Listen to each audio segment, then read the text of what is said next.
Žinau žmonės, kurie tikrai labai iš to uždirba, daug įdeda dėmesio, meilės ir tikrai rezultatai yra neblogi. Sveiki, brangiai.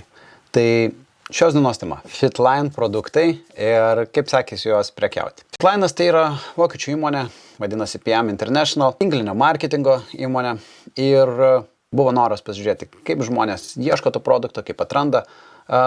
Su esu porą metų pažįstamas. Buvau vienu metu aktyviai, kitą ne, bet daug tokio pasitestavimo. Žinau žmonės, kurie tikrai labai iš to uždirba, daug įdeda dėmesio, meilės ir tikrai rezultatai yra neblogi.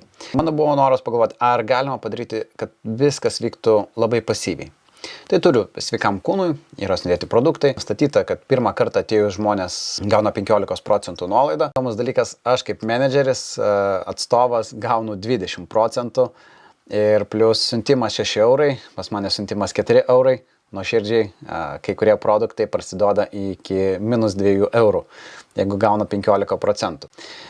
Jeigu nori uždirbti daugiau ir pasiekti tą tokią gal kažkiek tai protingiau, kad gauti 30% nuo produkto, tu turi pirkti kaip menedžeris ne mažiau 600 eurų. Tai tokia suma pakankamai, kaip verslo investuoti į maisto papildą, palyginus nedaug, bet vis tiek